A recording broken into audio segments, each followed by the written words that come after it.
I saw something the other day. I sent you a text. It was like a skate, like kind of like freestyle or like a song the guy wrote about skateboarding. And the comments were like kick, push. Who's that kid? Like Lupe or something. Lupe Fiasco, right? And then his song, and the comments were like, "That's the dopest skateboarding track." Honestly, when you like listen to it, you're like, "This dude's kind of knows what's up." No, I felt like he kind of didn't know what's up. No one's. All right, so I was in the middle. I was in the middle of a sentence there too. No one that skates has really made. So what I said was, Trav, I said yours is better. That's all I said. I was like, yours is better. Because they were saying this is the best. Like, I agree. This is the best track ever. And I said, no, yours was better. Well, the funny thing is I wrote that song like 12 years ago. Yeah, it's forever. But it is your go-to. Like when we're drunk at the bar, you're like... No, it's not. Kick flips for Mad No, it's definitely not my go-to. No, okay. However, I did rap it for like a 7-year-old the other day because he was like into skating and I was trying to like bond. And he was shook because I was like freestyling like him and like his parents' names into it, you know, talking about the shit he was wearing and That's stuff. good, that's good. A little Harry Mack style. Good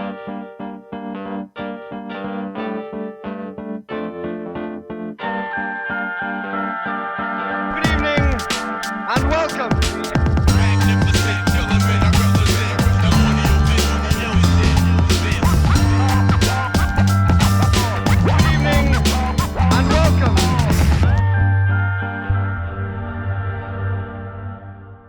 Golden Hour, episode 42.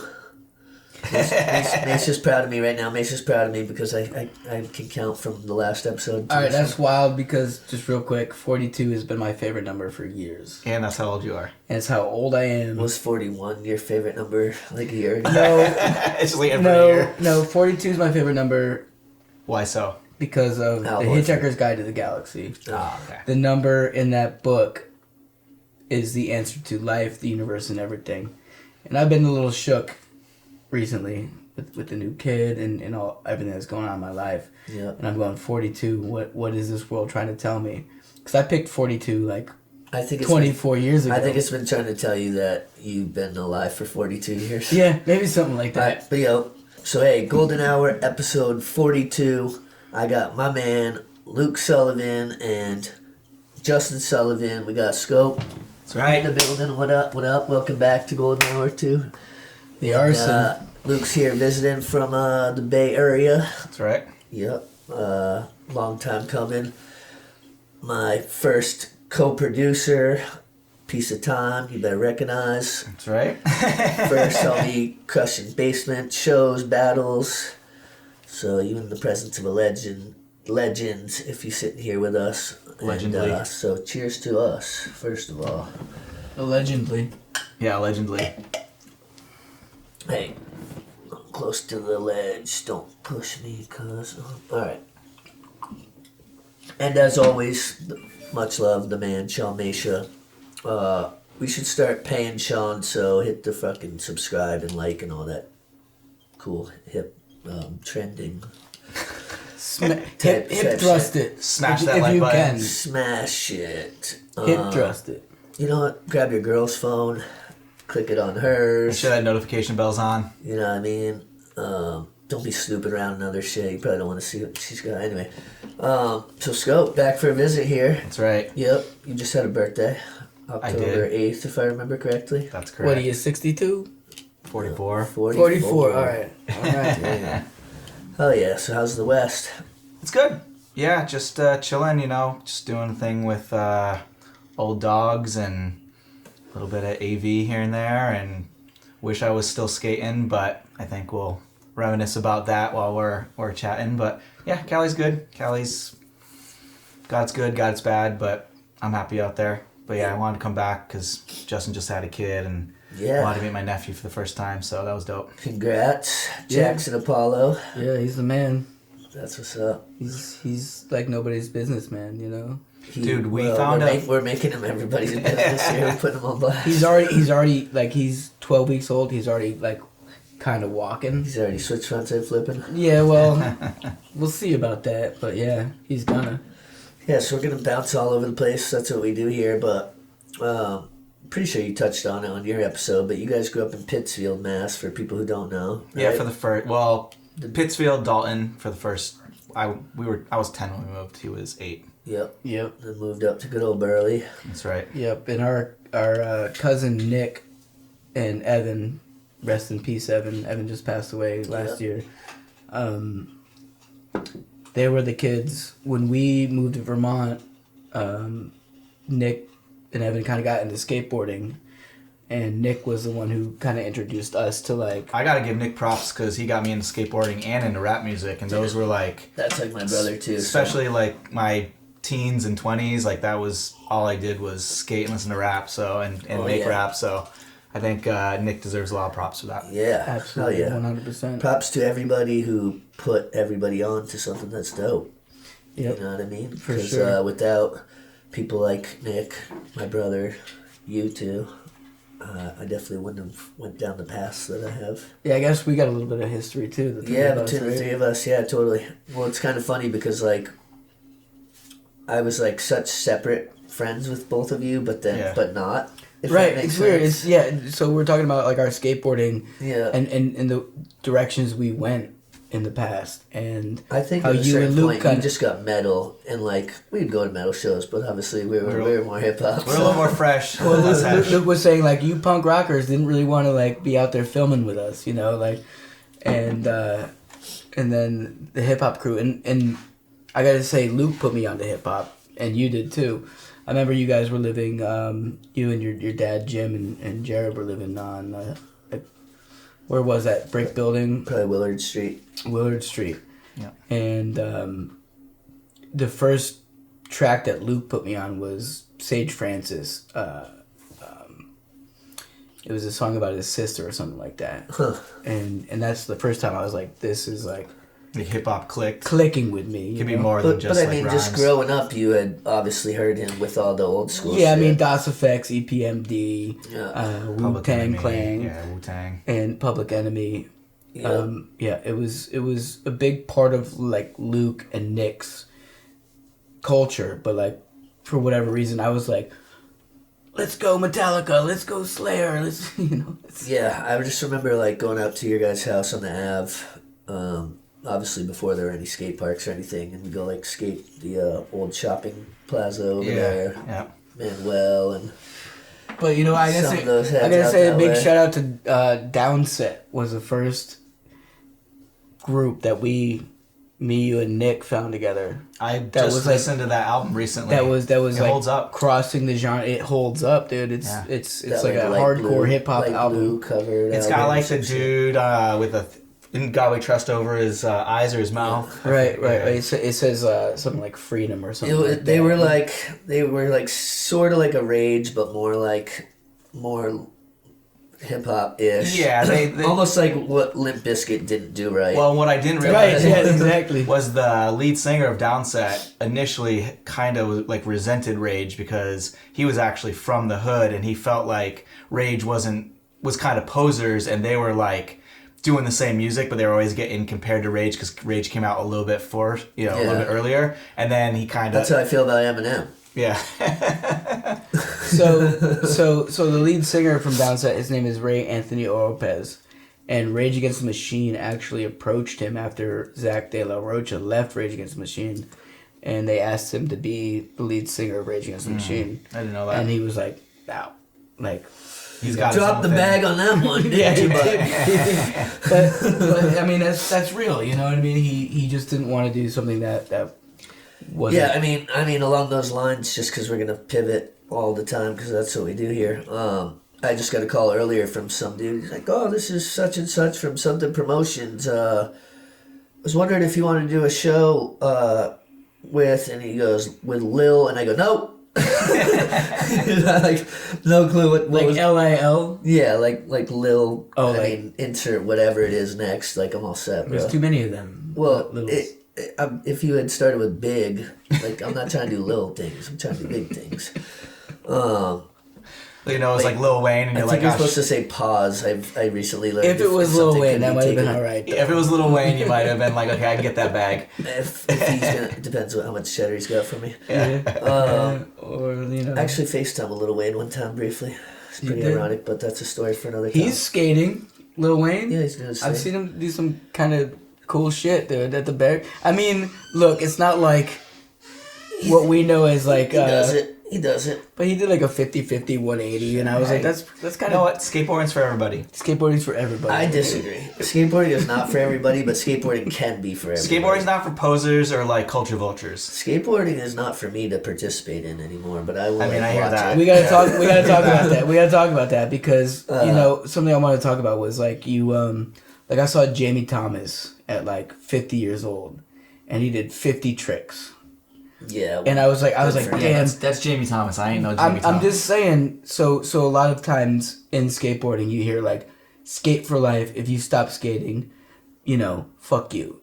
But like, when all you have to do is skateboard because it's your job. Right. I'm not saying that that's not still impressive, but it's like it's a different thing when you're getting paid to do that. Not you have to go work, hustle, grind, school, kid, every other thing, and when you then hurt still yourself, try for to sure, that's what I'm hell saying. of Like, an like the other day, I fell down. I was skating with my daughter, and you can see my hand is messed up. I feel like the story of you saying the other day I fell down and hurt my hand could be inserted like at a any decade point long in your life. Anytime. Yeah. I mean, yeah. This is a reoccurring. Yeah, I true slapped it on the statement. ground real hard, and my whole hand swelled up real bad. Damn. And I said, "This is why I don't skate anymore." And dude, skateboarding has been for all three of us one of the most important things that we've ever experienced. It's been so good to us. I mean, I watch skating every day. I watch skating every day. I love it. It's the most beautiful thing. But hey, I'm 42. You're 44. You're 41.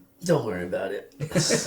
Something. So you got to slow down a little bit, And when I bring up Jamie Thomas, it's like, yeah, like shit. You can't really go out there and expect yourself to be, like I saw Eric Costin today. So how old were you guys when you started skating? So I think it was 9th grade for me. So I would have been about 12, 13. It was when our cousin Nick brought a couple of boards up for us. What were they? I remember what they were. Do you remember they were? I'm pretty sure I had an Alien Workshop Slick. Yeah. It was green and it was like a dude receding into it. So it was like an alien. You just saw his face and his hands. It was a monkey. Was it a monkey? Okay. Oh, I remember that Yeah. graphic. The monkey graphic where like he's falling in the slime. And mine was, oh shit, how can I remember his but not mine? Because mine was the cool one. Mine was like a butterfly or something like that. It was also a slick. This is when slick decks were like Yeah. the shit. And but before that we had. So what year would that have been? That's probably like 95 or 6. Nah, it would have been like 93. Oh, 93. 92, 93, yeah. Oh, damn. When we first moved to Vermont, that's when we started skating. And I remember Nick brought us the decks and the trucks and the wheels. He brought us everything. Yeah, right? hooked us up. But we had a skateboard, if you remember, that had The pedals on it that made noise. It had pedals on it that made noise. It was like kind of like a Walmart kind of like toy. Yeah, my grandma and grandpa on my dad's side gave it to me when I was like hella young, and it was just like, it had these little feet on it. You stepped on it, but it had like a voice box on the bottom, so you couldn't actually like you could ride on it, but you couldn't actually do tricks, It would make funny noises. But Nick brought us proper boards, and I remember the first day trying to push on it. And like I didn't even know what I was doing, so I was kind of going off to the side, and Luke was trying to push. And then I don't know, we just we got away from baseball a little bit, and we got into skateboarding. So to be fair, like I'm short, and when I was young, I was short. So like I tried to play basketball, and I sucked at that. I had like the worst eyesight in the world. Tried to play baseball, I sucked at that. I was like all right at soccer, but when we started skating, it was like, okay, now I can just like do this. And whether I'm good or I suck, it doesn't really matter. I don't have to go to a court or a field You're not fucking up, disappointing the team if you don't. Yeah, and I'm not fucking trying to get like a whole team together to do it. Like if it's just me and Justin or me and the homies, we can go do it wherever. And so like that was the thing that appealed about skateboarding versus like the team sports. And I think that's why, like he was always better at like baseball and stuff, and I just wanted to skate because I sucked at all those other sports. Yeah. Yeah, I mean, I played a lot of sports as well, but something about skating where it's just like, especially for when we were doing it, like to the kids who are younger or whatever, like it wasn't always accepted or cool or legal No, I mean, Or how it many was- times have we been arrested for skateboarding? You know what I mean? Yeah, or had our countless. boards taken away Yeah, by countless. police. I actually remember buying you a deck back in the day, and then like seeing you the next day and being like, "Where the hell's the board?" And you're like, "Dude, I was skating down North Ave. Board took and it they away from me, it, dude." Like the cops took it." And it's Yeah. like for some of these kids these days, like, what do you mean the cops just took your board? It's like, yeah, that's what they would do. Like, Like straight- they like you weren't allowed to Straight skateboard. gaffled my board. I mean, I wonder if that's like back in the day. I don't know because I'm not here, but you know, Burlington has like other things going on. Back in the day, Burlington was like a real quiet, safe place, and all they had to do was bust the skaters that were on Church Street or whatever. They didn't really have It's as still much. safe, but Yeah, to your yeah. point, like if you were skating at the courthouse and the cops came, like you were getting ticketed or sure. arrested. $50 tickets, like Or straight like up, run. and your board ends up in the back of the Nowadays, cruiser. you skate the courthouse, cops will just drive by the whole time. You know, Yo, did I ever tell you about Let's go, let's what go. happened when I went to Europe with Colin? You gotta be more specific. So I was we're gonna I was weave living here. in Cali at that point. I just moved there, and I had like an expired license, and so I went to the DMV because I flew into Burlington to meet Colin, and we were flying to Europe together. And I went to the DMV to get an updated license before we left, and I got arrested. And homie put me in the backseat of the car and was like, "Okay, check it. I'm from New York, and I can't believe I'm arresting you." You He's had like, a delinquent skate. I had a delinquent skate ticket from like 2 years prior. So he took me to the courthouse and had me pay the ticket, and then he actually gave me his card. It was like, if they give you any grief at the airport, blah, blah. And so it was like this whole ordeal I remember for a that skateboard now. ticket. And we're talking, this is like 2005 or something, 2006. Yeah, my license was suspended for skateboarding tickets for like 10 years. And like smoking cigarette tickets. Cigarette probably. tickets I too. Yeah, remember you got wild. Like I would get underage cigarette tickets wild. and skateboarding tickets, and so they were considered. Well, here's municipal- to none of us having warrants or being able to be arrested for anything. And Allegedly. Allegedly. my license squeaky clean. So. Yeah, no, that era was so beautiful, and I think we kind of want to bring it back there a little bit, you know. Well, I was like- thinking the funny thing about it too, like with Luke especially, is because, like you said, he wasn't like the biggest dude or whatever, but like his two biggest passions were skateboarding and rapping, which both were not accepted. Yeah. Like hip hop and skateboarding were not accepted, especially as a white kid. Like, you know, the jocks, oh, you fucking skate rat, oh, you wigger, you want to be black kid, this, that, the other thing, and it's like, obviously that's, you know, we had that both in common, and it was like, it was just funny because how relentless you had to be Yeah. to continue to do that, you know, through like, how many fights did we get in? Cause Yeah, we were getting rapping choked out at a party. battle and Yeah, like we just, like, you know, like, you remember that? oh, yeah. Like straight up, Oh my we God, go to these you par- just dissed this kid so hard, and he couldn't handle it. He We're like, choked me out, he dude. just grabbed you and Did I choked beat you. his ass? Nah, I was with Keith and Justin, and yeah, Keith stepped in. Right, because I was gonna say I can think of countless times we'd be at like a party or something, we'd be ciphering. Yeah, this like, was a party. It was like in a some dudes would basement. just come through and you'd be like, "Oh, these fucking kids," and I'm like, "Dude, don't worry." Well, I because got Luke this was shit." smart, you know what I mean, and he had good ciphers, and he had good wisdom That's what they in his didn't rhymes, like. and they didn't like That's that. what they didn't Yeah. like. They didn't like that we made them They look just like wanted fools. to. Yeah, no, and I'm kind of a dick sometimes too. I probably said some like odd of left field shit. you did for sure. You hit him in the face with like. It Whatever it was wasn't you usually said. unprovoked though. That's the other thing. It's just like, you know, you're. I mean, it's battle rap though, right? Yeah. Like you watch like King of the Dot or whatever, like they're so disrespectful. Yeah. But like in the context of a battle, you just dissing, and then it shouldn't really go to blows. But Well, It shouldn't. I think it's There's funny, egos but I think and- it's funny because there's a big. You got to juxtapose the. I don't care for battling. There's some shit. If you say to me, "If you're not my people," like expect to get Sure. touched. Yeah. You know what I mean? However, once we understand where the ground is, and you know, and where the ceiling is, or whatever, however you want to say it, then sure, tell me I'm a fucking piece of shit, whatever. Yeah. But like. Yeah, make fun of me. It's like the same idea as But there are certain when lines. comedians. There are certain lines. If I don't know you, When I don't comedians care roast if you you, say it's- I was just battle rapping. Like I'm gonna punch you. in It's your kind of like face. roasting each other, you know what I mean? Like Idea did it best, you know, when he won the Idea did it best. when he won the Blaze battle. Blaze battle. Yeah. It's and he realized it. He called the guy, what was the character from the show? He called him the Clown.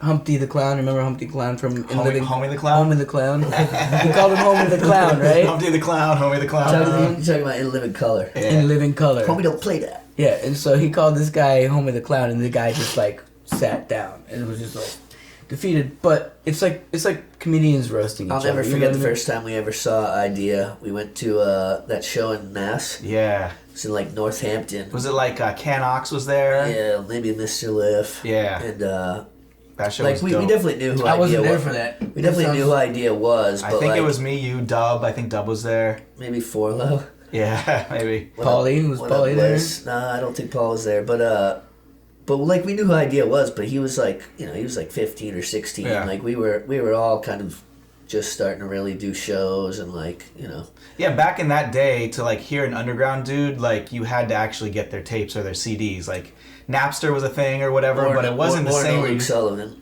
Yeah, right. Like you could get bootlegs off the internet, but it definitely wasn't the same thing as it is now, where you can just like throw someone on Spotify. So to hear someone, you may have heard their song once or twice, but you had to like go see them live or like get their tapes. Yeah, I remember us leaving that show and just being so like fired up because like Idea was like we were already super into like Slug and this is probably 99 if I had to guess. Yeah, 99. Yeah, so that's when you guys were putting me onto hip hop because I, like you said earlier, I was like metalheads kid. I have a line in this new song that's like, my first shows were in 98, I made this a trend, and this goes to those that show with love since back then. I heard that song. I remember a couple of shows at the Higher Ground in Winooski, and my memory is a little weird, but I remember a couple of funny things happening. One, Idea. Mikey saved my life, dude. Yeah. I went and I talked to him, and he sold me his EP called How I Won the Right to Think, right? Which is All of Our Heart. Yeah. And it's a beautiful album. But there's another instance where I remember, I think it was you had opened up. We opened for Atmosphere for Slug and Brother Ali. and Dibs was there, right? Murders. That was a fucking heated lineup. Dude, It's a good show. And I remember Doors this. were at 8. We went on at like I remember 7. this. I was wearing my Master of Puppets Metallica shirt, and I was talking to Dibs, Mr. Dibs. Shout out to Mr. Dibs. I love you. Yep. But I remember this clearly as day. He pulled a knife out to Luke because Luke was jocking him a little bit, right? Yo, I was hammered, bro. I just were opened hammered? for like my favorite hip hop group. Right.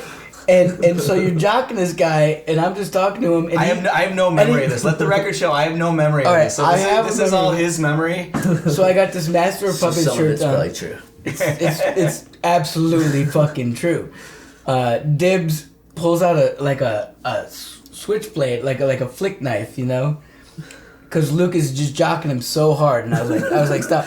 And he goes, I like you because you got the Metallica shirt on, but he goes, get this fucking guy out of my face. And he's got this knife, and I was like, this is unbelievable. That's And crazy. so I stepped in front of Luke, and I was like, was this before we went on stage or something? no, I mean, it had to have been afterwards, This was at 'cause, the end of the show. This was at the merch I was booth. pretty good at the beginning of the show. Yeah. I had to actually rap. This was at the merch booth. Honestly, And it was- all I remember is that show happened. I don't remember much from it. Yeah, I'm. pretty You know, sure it's I funny. got I was pretty trying to hammered. like. He's told me over and over again that didn't happen. I And don't I'm like- remember it happening, And I'm like, you know? I'm like, bro.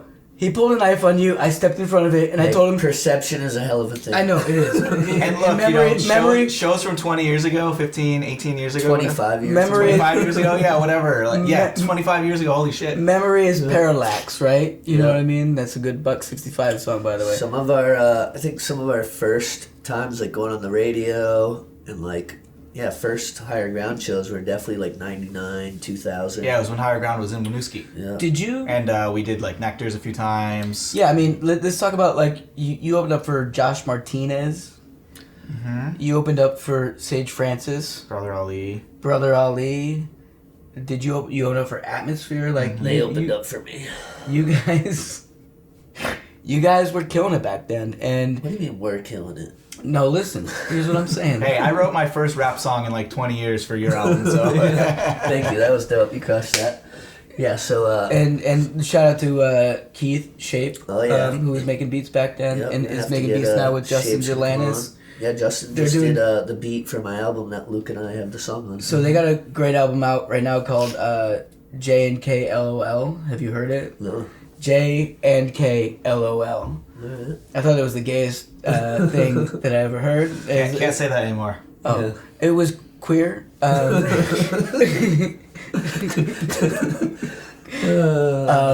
But so I was talking to Keith on the phone, and he goes, "Yeah, we're just doing this kind of like poppy thing, and it's me and Justin doing an album, and it's called J&K LOL." And I was like, "What?" But I didn't get it at first. But He's now, not online enough. Yeah. but now I get it, Or right? if he is, he's going No, I to knew it. I different knew what sites. LOL meant, but like but now if you think about it in hindsight, it's like they're laughing out loud, and the album is great. I should do a little sip because my big sip's almost gone. Hey, big sip. You know, sometimes I'm the big spoon. I don't know. Sometimes I'm the big sip. I don't know where we're going. I wanted really for today. Yeah, you wanted to tell the story about me getting a knife pulled on me by Mr. Dibbs, so the whole internet knows what's up. Dibs, be careful. I'll get you next time. Yeah, bro. They Fuck something actually too, Dibs bro. Dibs recently did an album with Buck 65 and who's the fucking guy from Dose One. So For it's real? Dibs, Dose One, and Buck 65 just did an album together, Sick. and it's fucking wild, dude. That's a very white album. Yeah. Yeah, it's white as fuck, dude. So am I. I have nothing against white. Well, I shouldn't say that. It's weird. Oh, So love I your have the relationship? same amount against white as I do everything else. It's basically So what so I'm- what's weird about it is the whole album, Dose One, because we know Dose One's got his like and annoying Buck has, voice. You call that a verse? I thought that was your Gilbert Godfrey impression. but Dose One on this album, he's growling the whole time. He's going blah, blah, blah, blah, like it's pretty unusual for a Dose One, and Dose One goes back to like the Deep Puddle Dynamics days, right? And So, just to pivot, because I don't give a fuck about what Dose One's doing right now. It's the host keeping on us track. all right, Got let's it. go. Yeah, whatever. No, I'm sure you're fine, dude. I just don't care. Says the guy who just went to take a piss while we were. All right. Yeah, it's my show. I do whatever the fuck I I'm want. gonna sit in your lap. You taking time code on this? So, anyway, I want to talk more about your brother here because we don't get to see him too often. But so That's what I want. you have been out west now. I was just realizing for damn near 20 years. Yeah, I actually have lived in California longer than I lived in Vermont. Damn. Holy shit. Yeah. That's why I had to have you on just a song with you and I for the album because there's another song called State You Claim. But then you were like rooting for the Warriors and shit, so I was. I'm not rooting for the Warriors. Look at my hat, dude. Look at my fucking hat. Just fucking with you. He's got a Dodgers jersey on underneath Yeah, here, dude. fuck that. If they beat the Yankees, yeah, I'll root for the Dodgers against the Yankees, but no. Yeah, cheers to the C's, bro. Fucking champs, dude. You see them? They're fucking crushing. Who, the Celtics? Yeah, Peyton Pritchard just came off the bench and had fucking 9 threes or some shit the other day. I love Oh, they're the starting up Celtics. again? Yeah, we're 4 4-0. Jesus, it happened so fast. Yeah, well. My wife said the same exact thing. She was like, they're already playing basketball? And I'm like, yeah. I'm like, I thought it just ended like they a take week the ago. summer off. I mean, I thought we were just fucking 21 a week ago, too. I know. Fucking How about fucking Max Holloway getting knocked out the other night, dude? Yeah. Were you watching that, tough. dude? I was watching it, and it made me happy that I was watching it and not being the one getting knocked out. fair. Yeah. Do you watch UFC at all? No, I'm kind of not really a fan of that culture a little bit. Like, not to get too much into politics, but Dana White can suck my nuts. That's cool. You heard it right here, Dana White. You want them? They're If here. you want him, you can suck his nuts. Dude, I love UFC. Hit me It's up. the only thing I actually watch. So, what's up with the West Coast these days? Because, I mean, obviously I saw you when I was living out there, but, yeah, is it still hectic or what? Yeah, I mean, San Francisco gets a bad rap, and some of it's definitely deserved. You know, there's... More homeless people that will spit on your lunch than anywhere on this planet. Yeah, I mean, I don't know about that. It does depend on where you are. Like, there's there's parts of the city. That I remember you don't I was really out there with wanna my go to. I was out there with my family, and we were going to a part of the city, and Skope was like, "Lock your doors, take all your shit out of your car. I would say that probably goes for most big cities. Just like don't leave a backpack in your car, or your window's gonna get broken. No, right. Actually, I'm not I have making quite that a few mutually... friends when I lived in the West Coast that if they didn't have like these super fancy cars, they would actually just keep nothing in their car and they would leave their windows down and their doors unlocked because they don't want people to smash their fucking windows just to figure out that they have nothing in there. Like no change, no nothing like that. Which I used to do in Miami. I would say until I was driving to work one morning and some homeless dude popped his head up out the back seat who had just been posted up in there overnight. He goes, "Bro, can you bring me to like 44th Street?" I go, "No, get the fuck out." Well, the thing is not to clown on San Francisco at all. Clown on it all you want. I don't care. I just live there. I don't fucking run the city. Like I said to you just yesterday on the phone, I was like, Burlington's a shithole, right? Like it's right, but that's like the perception. Like everybody who hates cities wants to say a city's a shithole. It's still like one of the safest cities in America. Right, like you still like. But I've lived in San Francisco y'all are a bunch for 20 of pussies years. is basically what it comes down to. So it's a lot of dirtbag on dirtbag crime. So there's more people that are just it's not your little oasis that it once was. Like if you hate homeless people, then don't go to like certain parts of the city. But you're still fine. Like there's no place that you aren't safe to go to at any point. I mean, I can see as like a woman or somebody who's like a little there's bitch. areas that you don't really want to go to as like a white I'm saying dude. In Burlington. Oh, okay. Oh yeah, no, in the. Dude, I was in the bay. So I was in my car. Touched, I sleep in my car. I'm saying in Burley. Burley like soft. I work in Oakland and like like shit happens. People get robbed. But I live behind Discount Grocery. Remember that spot? I used to just bump Mac Dre and pop off shots on like a Tuesday. I'm not trying to clown on bro. Burlington, but like, and also to create that that parallel, Burlington like can suck at times, and so I was sleeping in my car not too long ago. So you're one of those homeless people that... Yeah, you're who they talking about. No. You're the issue. No. I'm sleeping in my car because I gotta go to work in the morning, right? I mean, that's where you are probably a little different than most of the people. Yeah. Because most of them are sleeping in someone else's car. So this dude's just walking down the street, and he's door checking every single car. Yeah, you should have pants checked him. Well, I thought about like getting out and like taking my baseball bat out, but I said, hey, I'm not gonna do that. So we talk about how cities suck, or we talking about what's good? Yeah. Let's talk about what's good. So in terms of the West Coast, though, you've been out there 20 fucking years. You're somewhat recently married, so congrats on that. Thank you. Shout out to Gabriella. She's super cool. She's a cool chick. I knew her name, by the way, even though it sounded like you had to prompt me. I call her Gabrielle, which is like you can't. It's do okay. That. Kevin has a hard time pronouncing her name too. Kevin has a hard time pronouncing And it. so He calls Bailey Bally. Yeah. And so you're still doing like audio, video, text shit out there? Yeah, like all this shit Macia's got set up in here. Like I could totally like help him like. Set all this up. Good, because if I keep showing up late, I'm gonna need a new fucking host of this pod, a new chief here. But yeah, I do stuff for like Autodesk and a couple other companies out there, and it's chill. It's like corporate stuff. Nothing like back in the day when we were filming skating, but gets the dough. You actually get paid, you mean? Yeah, exactly. You actually get paid, and regular hours and all that. It was crazy going through some of those tapes because if you didn't catch the beginning or whatever, Luke and I made Piece of Time, and back then we were filming on the 3 chips, mini DV tapes, so you have to go through and log all the clips, nothing digital, but one benefit of that is that if hard drives crash or whatever, you actually have a physical, tangible copy. I have 2 shoeboxes full of mini DV tapes that I just I have all the footage backed up to hard drives and DVDs, and I have it all, but I still can't part with the mini DV tapes because there's just so much history on those. I've had to go through after I've had whole projects edited that crashed and recapture everything, which you wouldn't have been able to do otherwise. Do you guys label them? Cards. Like when you're you do your best. You do your best, but I mean, like you would take a tape afterwards. We'd always have a pen and we would write on the sleeve. This is stem, pop, shove it. Right. We would write the clips that we knew we were going to use, but. There's a lot of B-roll. But there's a lot. What you realize when you go back through it is stuff that maybe in the moment you didn't even realize were the real gems. Because you're just looking for the keeps and stuff, not necessarily there are all these cool moments, or maybe you zoomed in on some hot chick's ass that was walking by, or well, allegedly. But no, just random, just like catching random moments and just.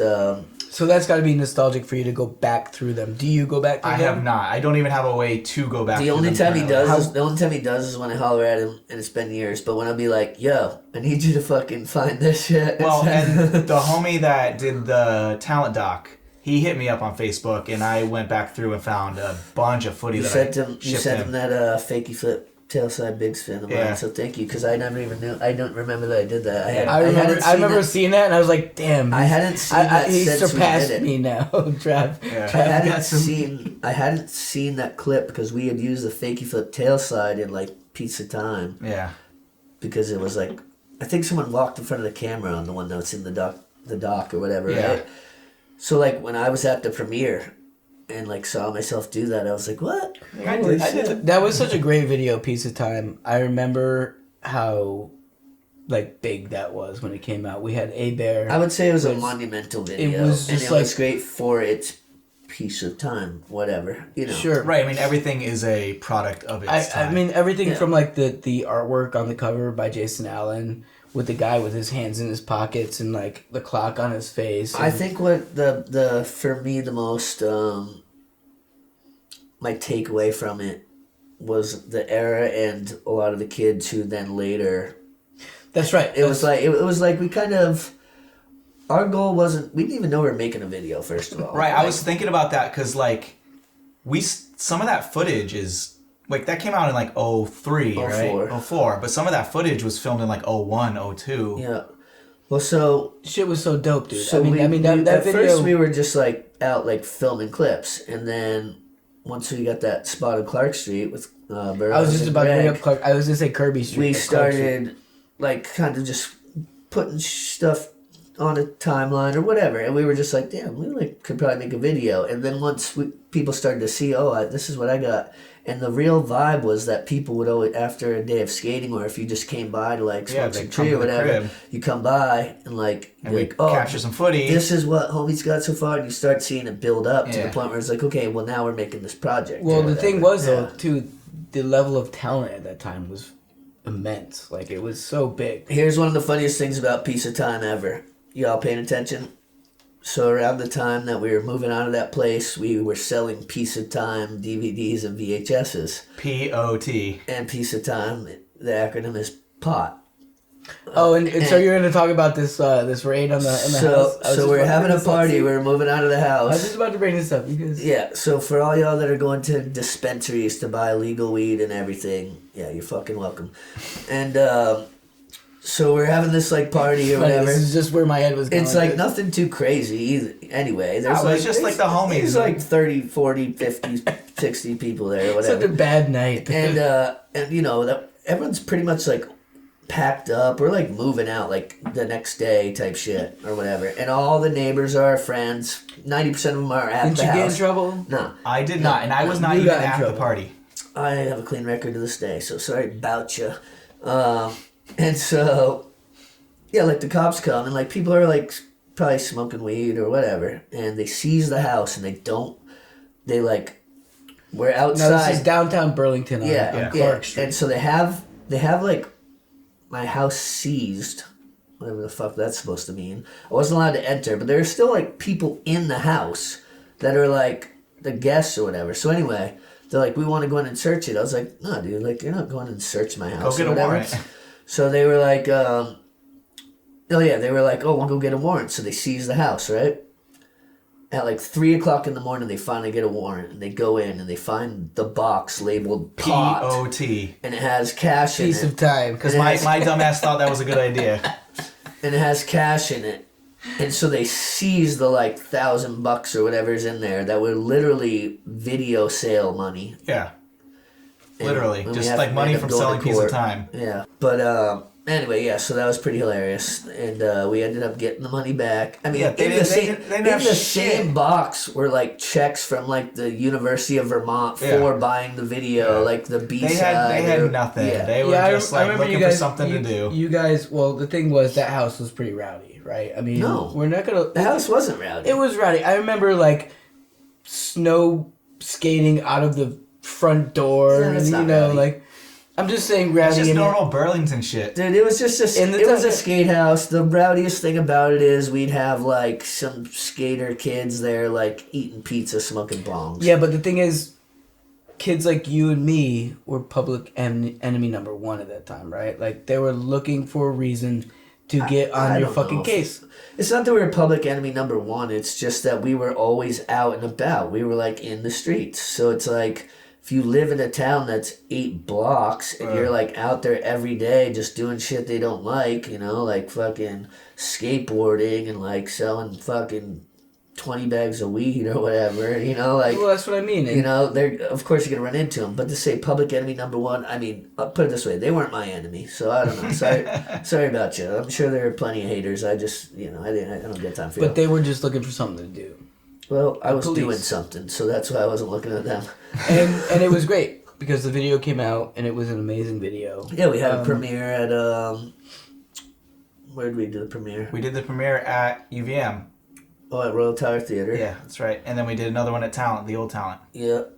Did it. The OG Talent. Yep. And that shit popped off. That was cool. Mm-hmm. And we actually sold quite a bit of those copies. And this was actually, so at this time, we're going to age ourselves a little bit. This is when YouTube started. Like, literally, we didn't have it on YouTube. No. But I remember YouTube was founded during the time we were, like, putting this out. But it wasn't like it is now. It was a totally different thing. No one was even But it using was also right around the same time that you guys were doing a lot of hip-hop together. We had been doing hip-hop and shows Jason for a Allen, few who years. you're going to get a tattoo from tomorrow. Indeed. Jay Allen, like, I remember the shows, like, where you were opening up for the artists we talked about earlier. It wasn't only opening, we were headlining sometimes too. But no, you were opening up, but okay. We opened up for the bigger shows.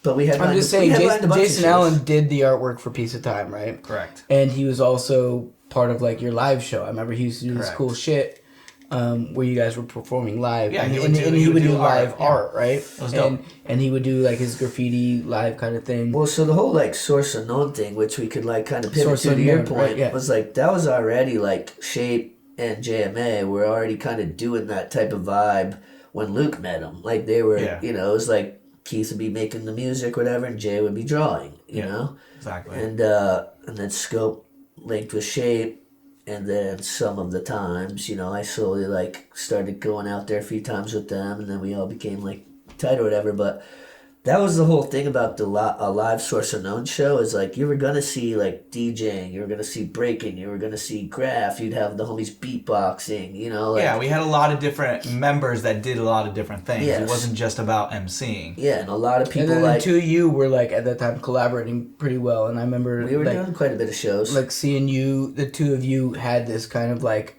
discourse with each other, this back and forth that you did. I think what a lot of people don't realize is how many hours we spent freestyling and practicing songs and like and that's what I still love about hip-hop. Like I don't really like write rap songs or I really rap anymore, but like I'm always freestyling in my head, and I think that's just like when if you're once a skater, always a skater, even though I don't like ride like I you drive by a spot exactly, like I'm always looking like I'm always like damn, like I could see somebody hitting that handrail or whatever. Same thing with like just the reason I emceed was because my brain is always like making up songs and making up rhymes. So even nowadays, I'm just always like, and I'm sure that people that are with me all the time, like Gabriella, will be like, "Shut the fuck up," right. Because I'm just always like, I tell myself to shut the fuck up because all night long I'm going in my head.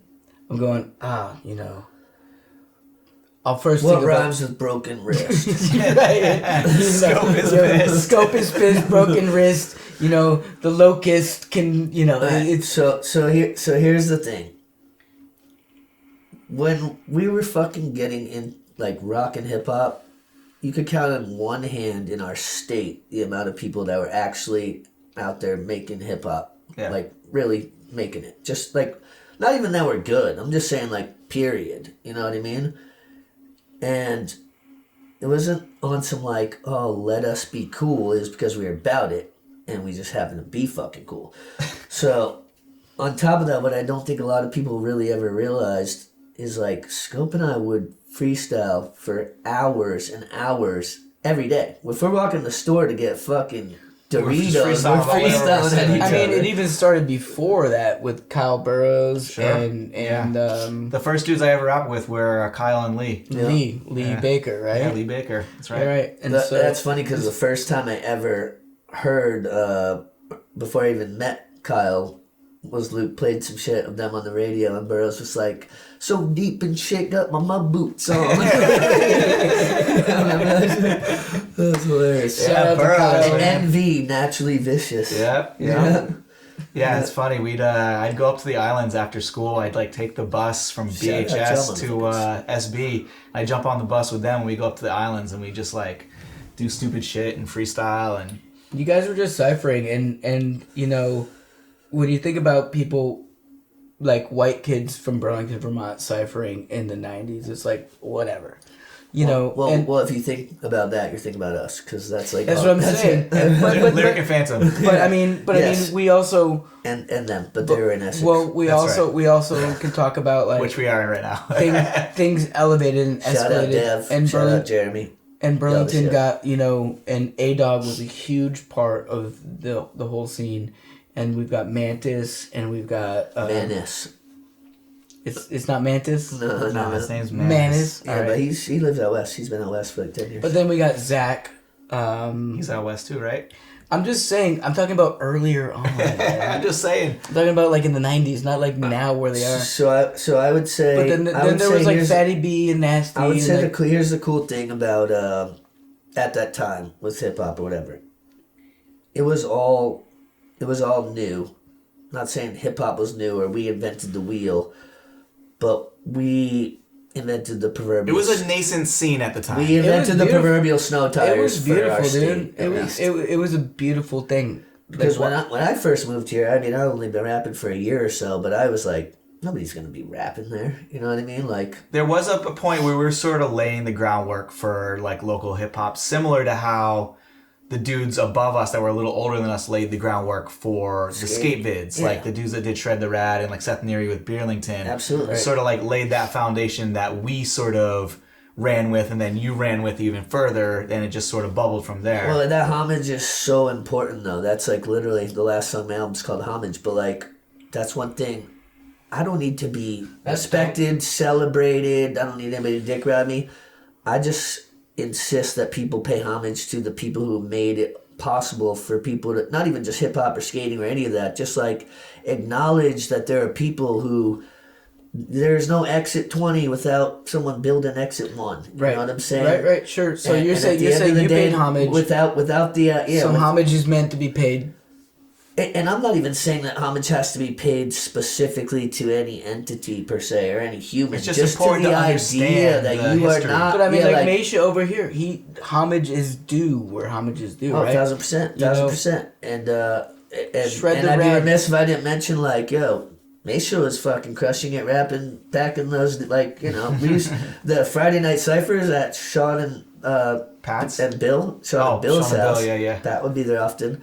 Friday nights on Loomis Street, bro. Yeah. That's Mike that's Plant, where you it know, popped. That's where it fucking popped. that guy's. Yeah. But all I'm basically saying is that like, kid, I get it. You've been rapping for a whole 8 years, and like you're so fucking special. But guess what? Motherfuckers made it possible for you to do it, whether you know it or not. Just like to Luke's point, motherfuckers made it possible for us to do it, and just acknowledge that, and then keep building and add to it. I think there's it's for us old timers. We remember when like you had to like put VHS, like you had to like get a 411 or like go to the skate shop and buy a VHS. And there were 4 videos that came out a year. Yeah, and you would watch them over and over again. Nowadays, like an album or a part comes out on YouTube or on Spotify, and you like watch it once or listen to it once, and then now you're there's on 60 other ones came out today. Yeah, you're on to the next thing. And Yeah. like back in the day, it wasn't like that. Like everything had to be like specifically crafted and was. I hope things don't always are looked at as disposable, because I think that there used to be respect for every part that comes out, for every album that comes out. Like you got to like look at it a little bit deeper, and I think it's really easy to lose sight of that with Especially how much work goes into putting that shit together. You Yeah. feel me? Right, it's easy to diminish the accomplishment, So right? that's what I said. I said, for the record, no disrespect to CDJs, but collecting wax was how we got our fix back in the day. So when a CDJ is scratching without an actual needle, I can't help but feel like something's missing. Yeah. Because at the end of the day, it's like, can you imagine putting in years, whatever, however long on a project, your blood, sweat, tears, and all that, and then it's just like expendable after one. But to Luke's quick point, I think rotation, it's one important listen. that like, hey, this is a new era, right? But that's what correct me if I'm wrong, but I think what he's saying is celebrate the things that people made and don't let them just come and go so quick. Yeah, like I think that, and I find myself doing the same thing. You know, like I don't know how many, like the Shane O'Neill part that just came out. Like I watched that, but I haven't watched it a second time. But if that came out back in the day on like an Alien Workshop VHS, we would have watched it like 20 times in a week. Like PJ Ladd's One Vulnerable Life. Yeah. So it's like, I'm not saying that I'm even not engaging. You're not impervious to the exactly. I think it's just like how things are today, and I think it's like important to remember that like every skate part that comes out, every record that comes out, everything that somebody puts effort into, you know, took time, took effort, and to not let things just kind of flutter into the ether so quickly. That fucking 4-minute skate part did not take them 4 minutes. For real. You know what I mean? Yeah. That 30-minute album did not take them 30 minutes. For real. And mine has taken like 28 years, but it's gonna be worth it. Yeah. For example, I saw something recently. There's this young drummer. He's like the most insanely. No, the little drummer boy. He's Is that what he called? no, his name is Caleb or something like that. And this guy is like completely out of his mind. He's 9 years old and he's doing things that people who have been playing the drums for 30 years Is it AI? can't do, right? Is it like an AI thing? No, it's a real thing. This young kid, he's 9 years old, and he's the best drummer in the world. And I commented on one of his videos. I said, this is, like, absolutely surreal. Like, nobody, and some of the most professional drummers in the world were complimenting him for being, but they also said that he's got more access Of course. to the information. He had the blueprint. Right? He has a blueprint. He doesn't have what we didn't have back then, right? He has more than we had back then. Well, he had the blueprint. So now he's got these training tools and these ideas and these ways of, and that's like skateboarding. I mean, you see skateboarding evolve in the way that it does. Right. I mean, it's easy Like- to look at something that came out 20 Like years I was ago watching, and hate on it because I was they're watching, not I was doing watching 30 not stairs. as Koopis I skate would today, have been right? pro if I was watching, had the abilities 40 years later from 40 years earlier. and so it's important when you have the information given to you, right? Well, And it's I all think about that's raising, kinda- I it's think all that's about kinda- raising the bar, dude. I think that's kind of what we're It's all talking about, about a little bit, right? if you're gonna try to put, you know, claim you're any type of fancy, you better be adding something to the cultures that you're getting after. And like, it's like, bro, trust me, these kids will tell you. Luke and I, as like filmers, producers, or whatever, they weren't always happy with us when we're like, nah, bro, toe drag, or Do you it did that again. sketchy, Do it again. or like, you Do know, it that's again. not going in the part, whatever. And it's like, it's not that it was. I mean, ironically, because a lot of the time we can't do that shit you just did. Like Yeah. we would have fucking loved to do it as sketchy as you just did it. Like, but Even sketchier. but at the end of the day, we're trying to elevate the bar on the people who are predecessors and, you know, the people who inspired us. We're not here to be a part of it. Sure, we're but here to add to it. Kinda And what I'm we're talking here, about, We're though, here is to add to it and make our own lane in this. Watching the evolution of it though is like you watch, let's say Shane O'Neill's new part where he did what, like backside flip. You're like back 180, To a Fiki clip, 5-0, to the- switch tray or some All right, shit. all I right. don't fucking know. It was insane. Unbelievable. Yeah. Unbelievable. Nigel Houston. Unbelievable. The jury's still out as whether or not all these fucking kids are even human. Shane O'Neill, if he came out, he wasn't human. I definitely wouldn't be. I think the point I'm trying to get to is the surprised. evolution. No, The evolution not at is all. based on the influence of what comes before you, right? And also like you can see. I also watched a guy snap his fucking leg in half the other day, and it was like terrible. And he was trying like a lip slide, and it sucked. And it's like this game is very risky, right? But skateboarding is so much of a beautiful art form that when you see the guys who are doing it on such a high level, like Nija or Shane or Jocelyn or, you know... It's awesome and frustrating. I gotta say, I love watching. It's so frustrating because, like... when they put out the raw parts, when you get to see like some of the not makes or some of like the B-roll and stuff, because it's. I think it's easy to watch a skate park and be like, oh, homie made that first try or whatever. But I like when it's like the Beagle tape or something where it's literally playing through a whole tape, because with the edited like raw takes, you don't really know if you're seeing, like, you know what I mean? Sure, I mean, it maybe take 20 mean. tries or 40 tries. You don't really know, but yeah, I like seeing the process, you know, and just like putting it out there that, hey, these guys are human, and it's. But isn't it hard to watch? Not as easy as it looks. The Hall of Meat is hard to watch. Yeah, I don't watch bails. I don't watch slams. But if you're watching the B-rolls, you're watching slams, dude. Like, no, but I'm talking about like real slams. Like, I don't want to see somebody break something. Pretty sure I don't want to see somebody I'm pretty sure I've filmed like 2 Hall of Meats. We filmed Marshall get right in the face. Yeah, but I'm and saying I thought that was Thrasher. Okay. Marshall got smacked. So we were talking about this. It wasn't that big. That was in Montreal. Yeah. I can pull the footage. Was it the big 2 or was it the side of the big 2? It wasn't. Side. No, it The wasn't. side It of the was big not. It was not. It was not. I'm telling I will you. pull the footage. I have the footage at my house. Where was it? It was in Montreal, but it was on like a 7 stair. The side of the big 2. It was not. Oh no, because you like kick flipped it. And Trey flipped it. No, I'm wrong. I'm wrong. No. I'm wrong. It was the side of the big 2. So here's the fucked up thing. No, I'm wrong. Sometimes I'm wrong. you are wrong. You jogged that memory. See, this is what I was saying to him earlier, though. I was like, yo, when we're talking. You got so mad at me. I was like, you're going to have to jog some of my memories because some of this shit happened 20 years ago, and I legit know. That's alright. He'll be wrong in like fucking a couple minutes. Yeah. Nah, he did it. It was the side of big 2. Yeah. You know, so here's. It was the same trip that he kickflipped. He kickflipped a big set, and then he did that. And part of the reason that Marshall does a lot of ledge tricks and Manny tricks is because he's afraid of that. Is because that kind of traumatized him a It's little not bit. that he's afraid of it. He just doesn't think that it's worth it. Right. And what you have to do to raise the bar on that kind of stuff is like a fucking stunt. Yeah. What up? That's what I am. But he's also so good at the Manny's and the He's done like flips 50 things that nobody has ever done on this planet. Just going down. It was that same trip, and you're right though. You're right though. It was the side of the big 2. I gotta say this. No, Marshall, you're the fucking man. But here's the other thing that people don't realize.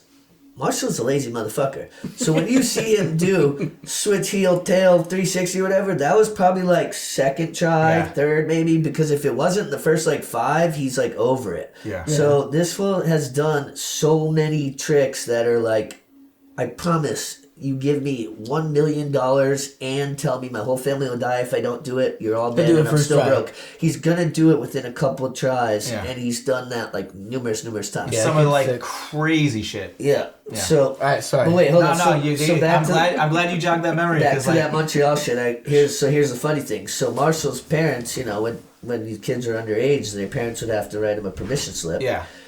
So it's like, okay, hey, it's Travis. Yeah, I'm up here in Canada. Remember you entrusted your kid on me. Yeah, he's in the ER. Like, he needs like crazy facial surgery. Broke his orbital bone or some shit. You gotta come like scooping him. By the way, you probably have some crazy like ambulance bill and all that. Yeah, that was fucked. But you know what? Sometimes you gotta pay to play. Yeah. Sometimes if you want to battle rap at a party, you gotta get choked out. You know, like whatever. Yeah, for sure. So anyway, now that we got a second, what are you getting into on the West Coast these days? Working?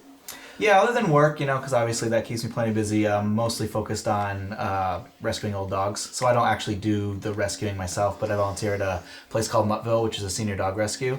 And that's how me and my wife spend a lot of our free time, is just doing outreach, you know, going to events, bringing dogs. Like abused dogs? Not necessarily abused. Like, the thing is, older dogs, when they're at a regular shelter, they often get overlooked and get euthanized pretty quickly because people don't necessarily go in. That's how I feel when I go to the bar, bro. Yeah, right, exactly. You know how it is.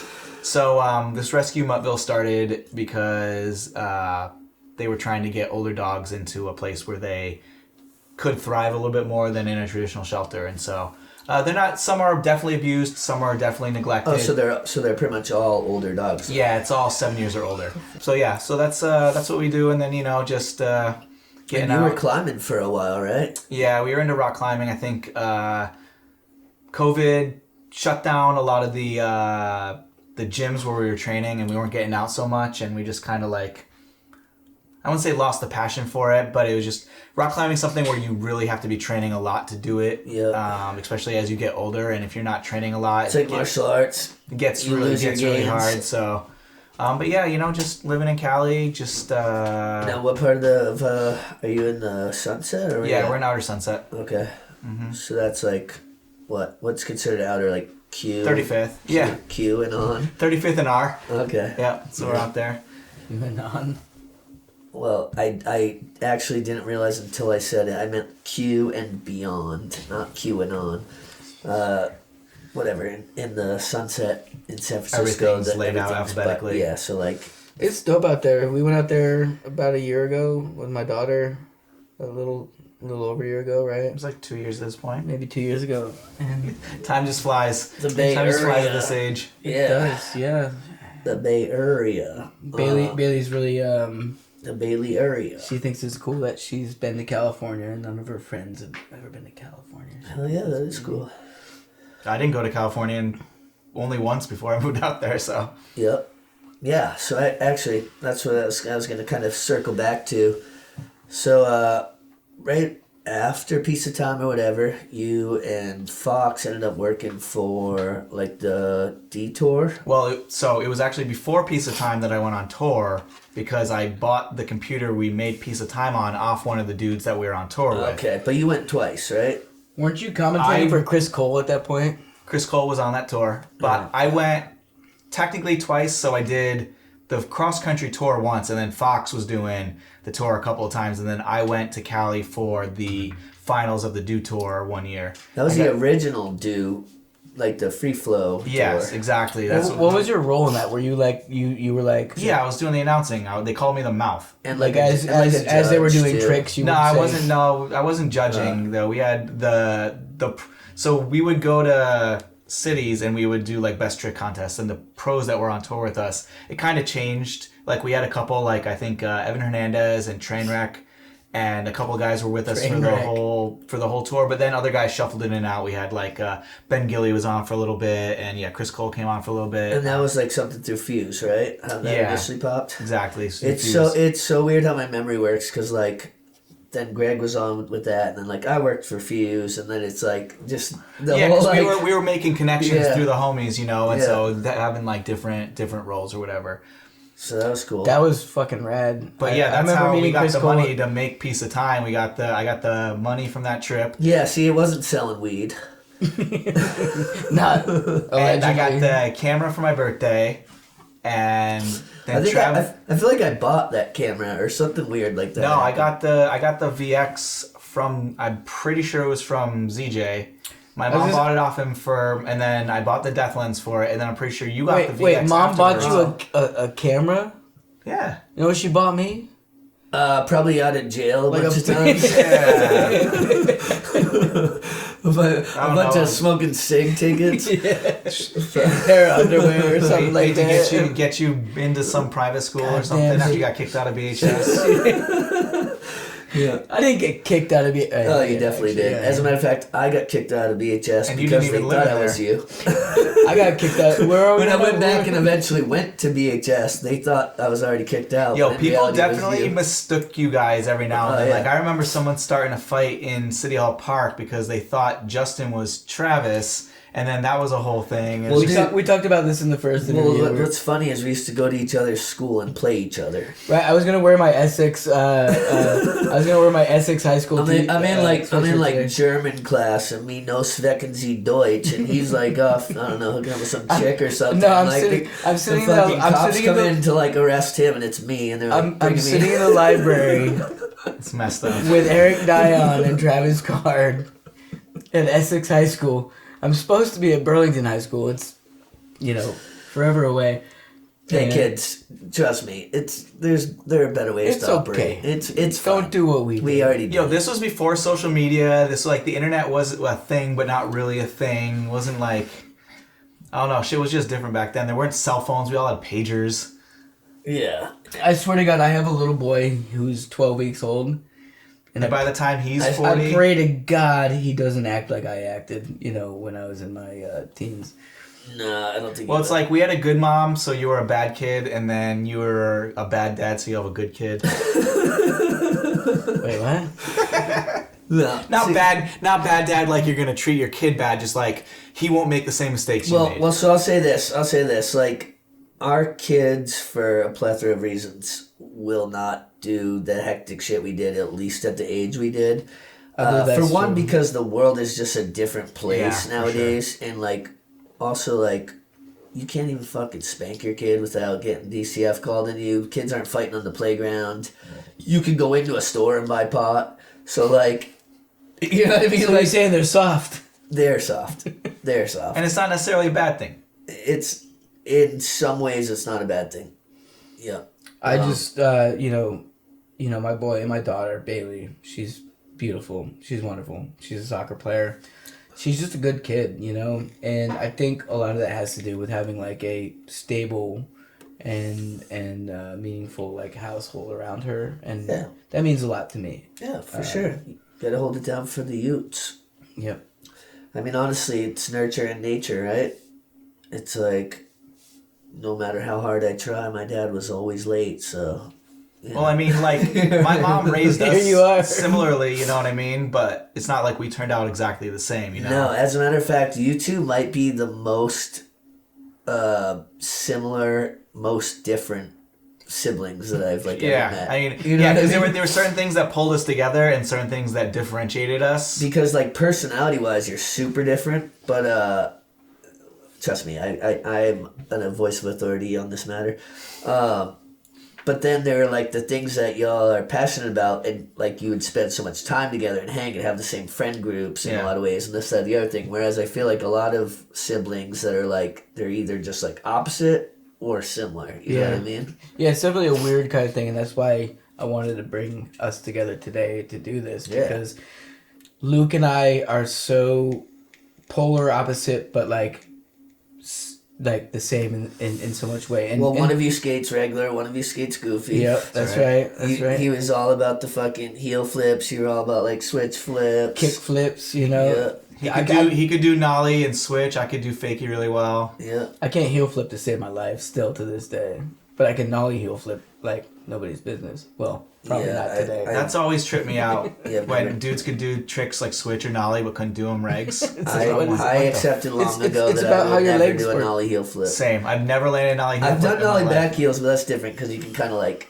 fling and move. It's a weird trick, man. It's a weird and trick. Switch heel, it's like, I'll let you know when I feel like having my asshole invaded by the fucking end of my a rocket to credit card is like guaranteed to happen. Well, on a switch well, heel. the thing is, Travis hates my switch heels because I do them in a weird way, where I don't hang my toe off the board. I kind of put it on. Did I say I hate your switch heels? You've told me a couple of times like that I was doing it wrong.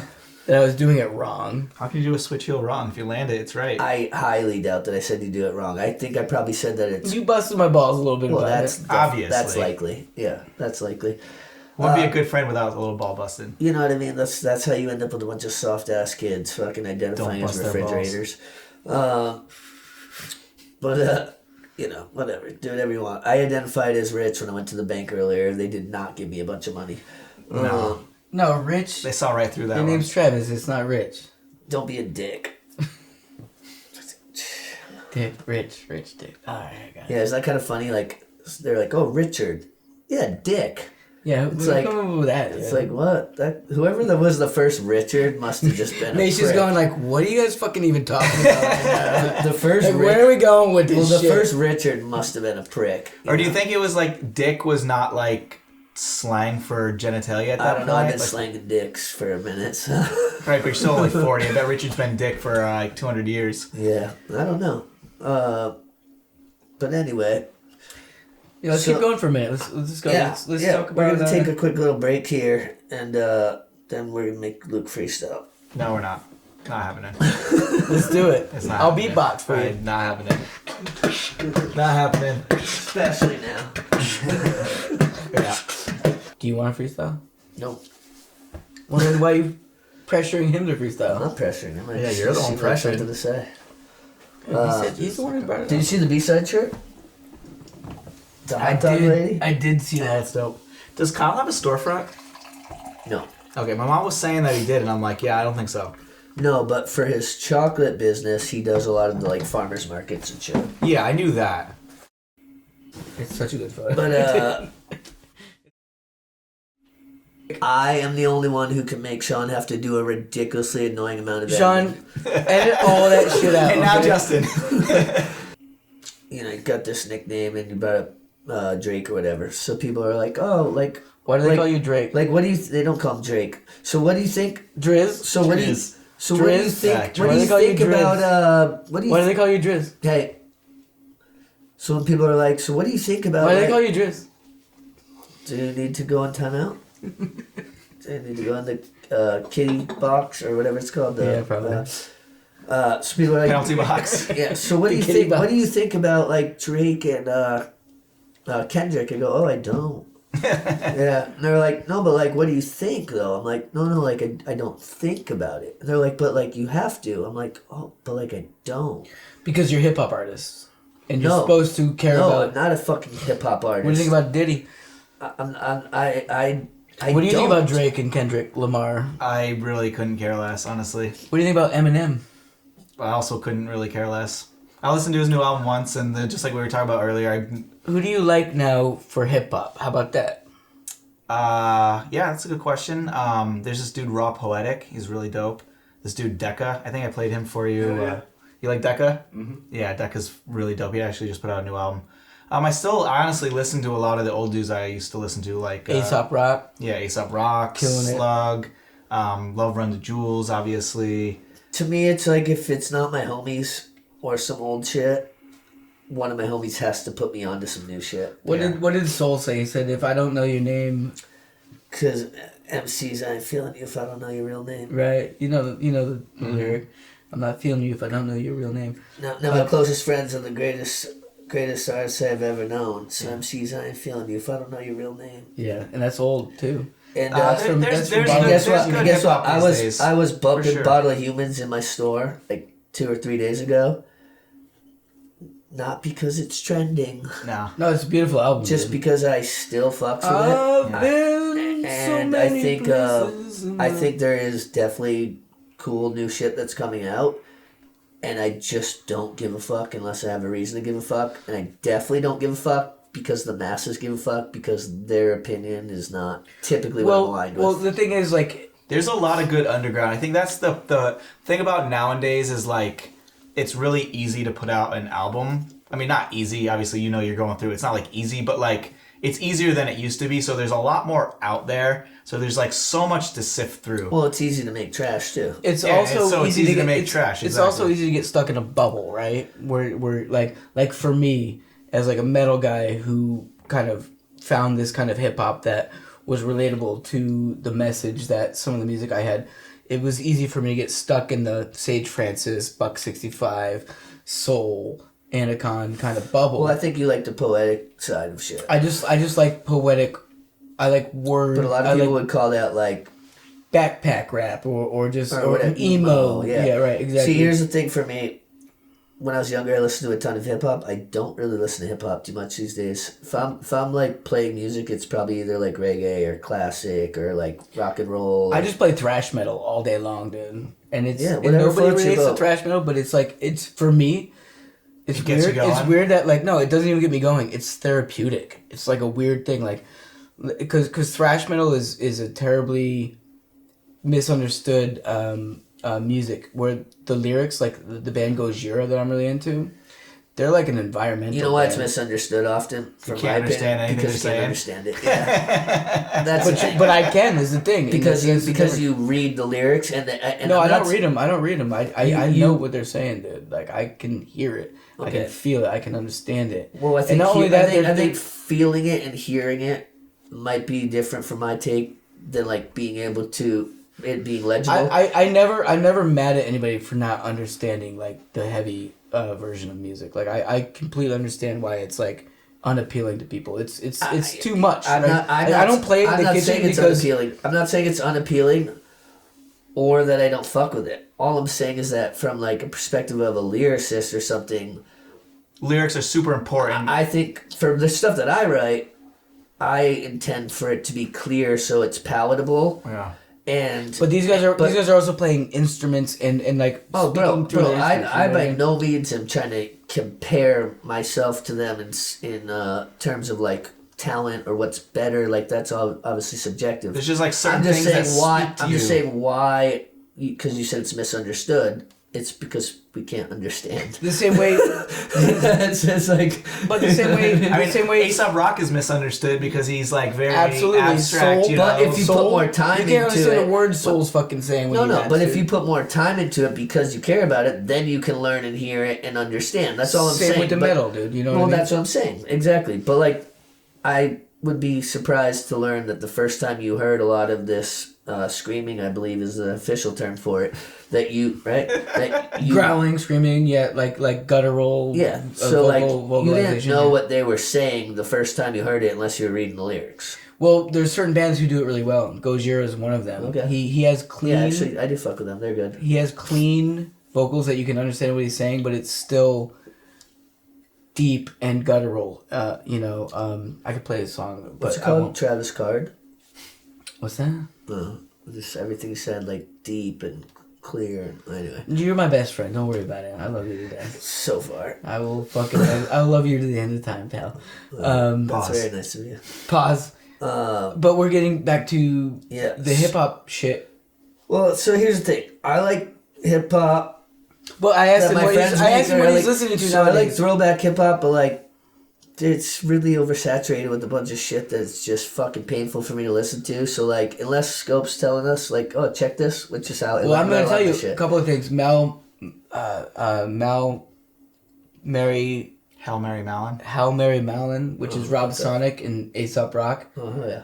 fucking outstanding. Like off the chain, just like wordplay. See, like now crazy. I'll go check that Buck because 65 someone whose opinion I respect told me that. Buck 65 made 4 albums in 2003. I mean, Buck's like a different level though. It's kind of like His albums, It's kind of like so. But the thing is, you the remember how, bar's a little too high. Like do you remember, sure, but do you remember how awesome, he was great. like in the 90s?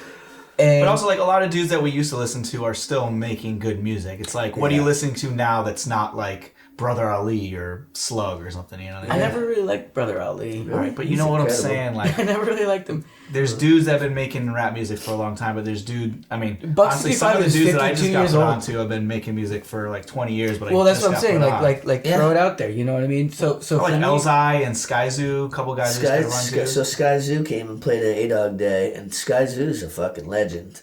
Yeah, but I just got put onto him recently, but he's been making music for like 20 years. Yeah, what up, Scott? I see you. You know, I like the Griselda dudes. I'm not always trying to listen to cocaine rap, but you know, when I feel like something modern but with a boom bap sound, I'll put on some Benny the Butcher. I don't know what that is. It's I call it like the Army of the Pharaohs 2.0. It's basically like grimy New York rap. Yeah, But like- they like have- spiritual successors nonfiction, like Mobb Deep and it's stuff. similar to nonfiction except for they're like more actually gangster. Although I think I I think Kill really Bill's not- probably pretty grimy. Yeah, and There's a difference between Necro, grimy right? and He's part of gangster. nonfiction, right? Alright. Necro. So I'll say this: I fucked with all that stuff. It's cool. It's fine. Will you give me a little massage? What Luke's talking about, like the the Conway and the Benny the Butcher and that type of stuff. It's like true like grime New York gangster rap in a way that like, oh, are they really gangsters? Well, the one dude's missing half his fucking face 'Cause he got shot in the shot. face. So Yeah. I mean, I think it's kind of like the resume is Right, but that like it's tongue in cheek. for me, like hip hop has always been something that needs to be relatable for me, right? You know what I mean? It Like, I needs to be listen- relatable for whoever's listening to for it. whoever's listening to it, not just me. For Yeah. whoever's listening to it, it I needs mean, to that- be relatable. Yeah, You know, I wouldn't say that like on a average drive to work I'm putting on Benny the Butcher, but like the first thing I was like so into I couldn't even like make heads or tails of it was Wu-Tang. So like Wu-Tang is not relatable to me. I didn't grow up in New York. I didn't sell drugs, none of that shit. Yeah. But like there's something about like 13-year-old me listening to Bring the Ruckus, right? And like when I'm just looking for some like grimy New York rap, I'm gonna go to like the Griselda dudes. Well, dude, you right? might not But be a crime-fighting superhero either, but it doesn't mean you can't fuck with Batman. Right.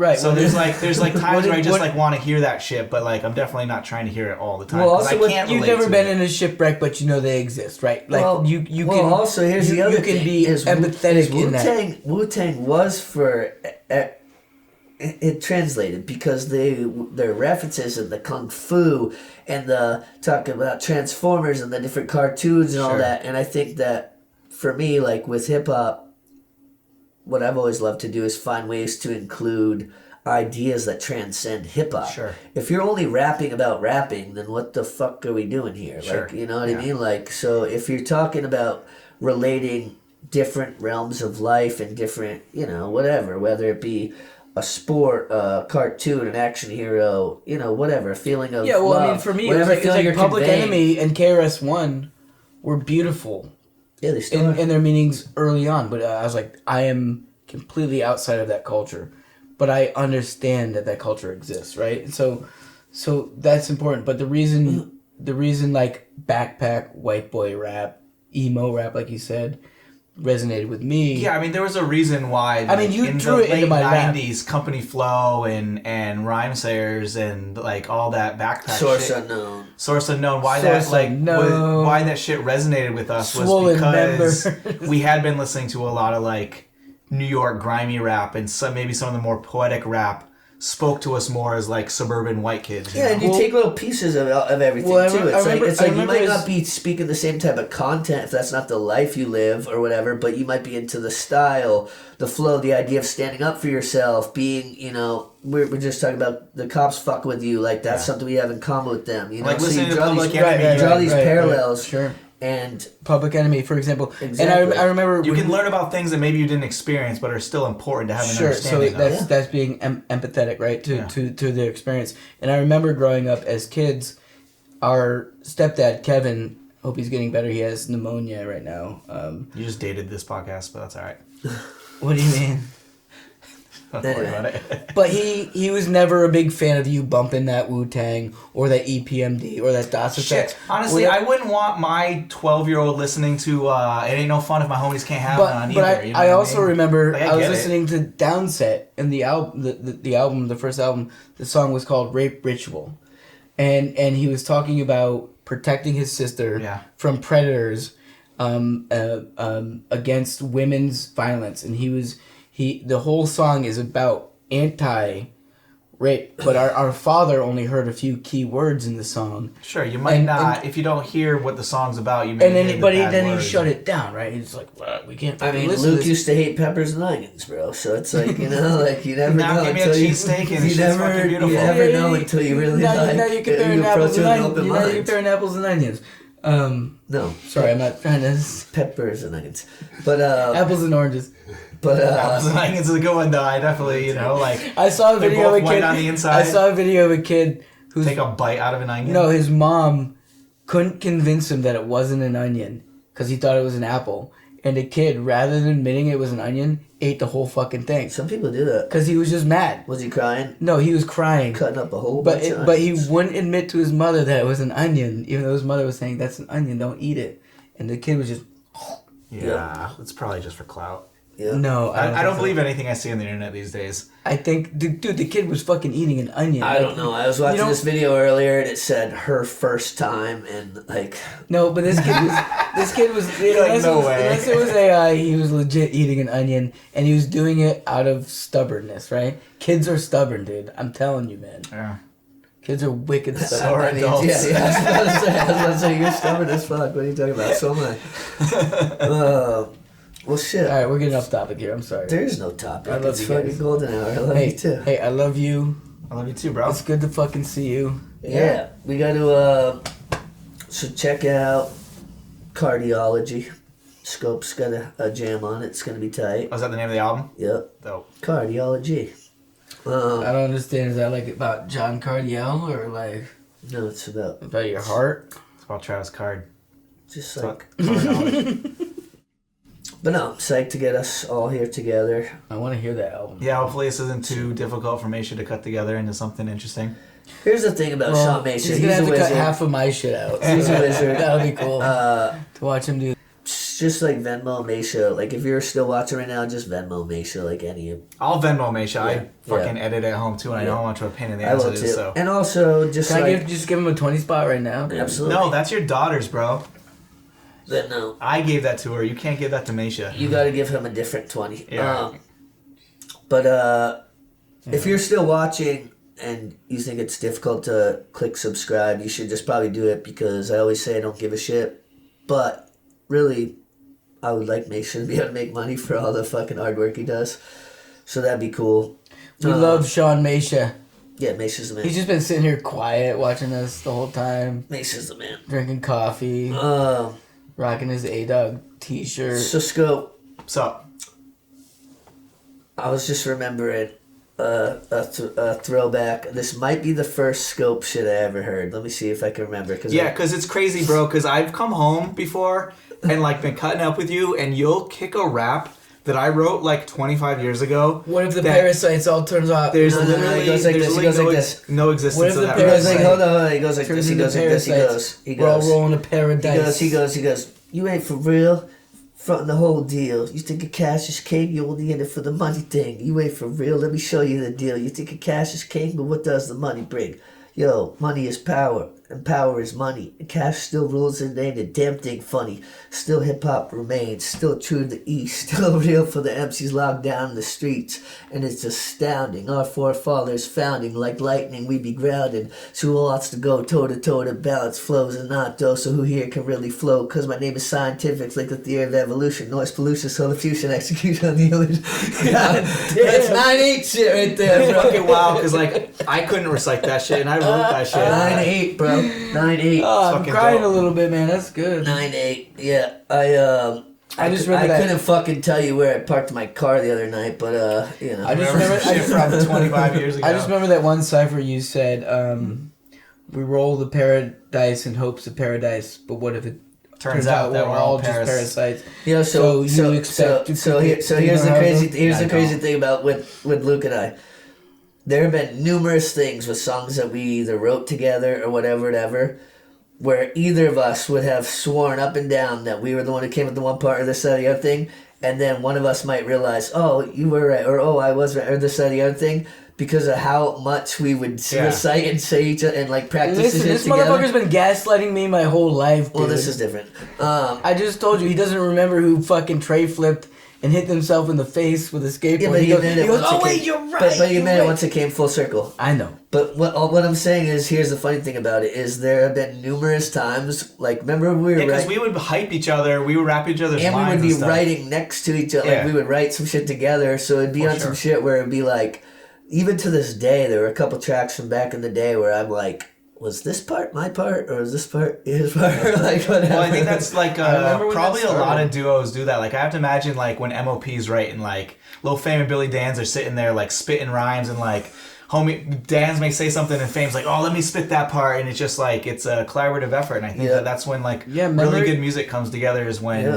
the people are collaborating. So we were never, back then, I'm not going to say we're the most, like, naturally talented or anything of the sort, but one thing we definitely did is we put in the fucking work, bro. Like, if we had a show coming up, we were practicing every day for numerous hours. We were freestyling no less than 4 fucking hours a day. I know that I like- wasn't like that great of a rapper at first, but you know, you put in the time.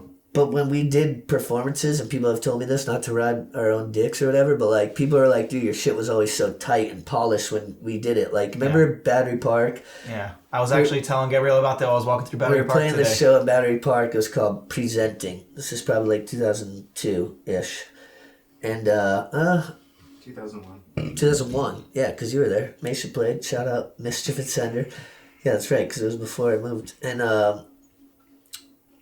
And so anyway, they were measuring the noise level in the park there. From Like in the audit, like the in the amphitheater, The but they amphitheater, right. were measuring it from next to like the drum kit of like Manifest Next to Me or something, because the neighbors were haters and they didn't like rap music, and so they tried to shut us down. And we're like, this is bullshit. The obviously everyone who's here is here to hear the noise, so Right. you have to go to the edge of the whatever. Yeah, measured at the edge of the park. Yeah, and so anyway, so the Parks and Rec dude came and he like pulled the plug on it. We were about to do our banger, the song Peace that we wrote. Yeah. And we're like, fuck that shit. So we ended up getting everyone to just like clap Getting their a hands. cipher, yeah. And then we just ended up rocking that shit without any beat, just like loud as shit, and just kept it moving on some like, we will not be denied shit. Yeah.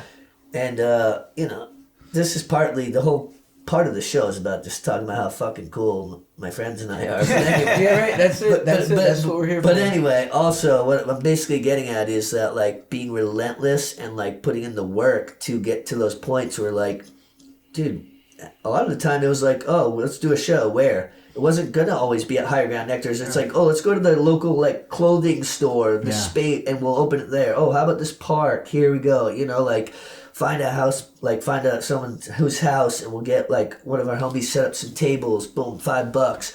Like, Crew up at an open mic night or something. make shit happen and create your own lane and add to a culture. Not just jump on board with some fucking shit that's already been there and then be like, oh, well, I'm this. It's like, oh, what you're saying is you're basically piggybacking on that. You know what I mean? Like, it's all good to be influenced and inspired, but, like, influence and inspire as well. That's how you keep things moving. Yeah, it's crazy too, because part of it is like, do you feel like there was like a era where like things kind of fell off a little bit, right? You know, like you might not have been so prolific or doing what you were doing. There's from probably like, a good from like 3 to 4, but I had like just learned. But about, like now you're coming back, you got a new album coming. Shut up. Oh, you mean rapping? No, I'm just saying, like you know, nice. There was a time in a period where maybe you weren't as active in that. Well, I that realm. I stopped writing for a while per se, but I was just like traveling the map, just battling and just winning and crushing everybody everywhere. Yeah, I don't think so, but all right. But, no, that's a fact. If you say so. No, that's a fact. Put your cash up. But anyway, we're going to put a wrap on this for now. It's fucking tight to have you back here. Appreciate it, man. Thank you for coming through. Skope, if there's anybody you want to holler at, I know this is always the tough part because there's like everybody, but... Yeah, just like want to holler at like Ethan and Seth for putting out the videos that inspired us. My main man Shape for being one of the first people that really helped me refine my craft with the rapping, and my cousin Shape, you're the man. my cousin Nick for getting me into skateboarding and rapping. Obviously, Trav and my brother and Machia for putting this whole thing together. And just Beerlington for being the place that I grew up and still being dope 20 years later. Fuck yeah. Well, you're welcome anytime to come co-host. Peace, I love you. Love y'all. Love y'all. This has been Golden Hour 42, Shorty's favorite number, with 2 one-of-a-kind guests. Thanks for tuning in. We out. Peace.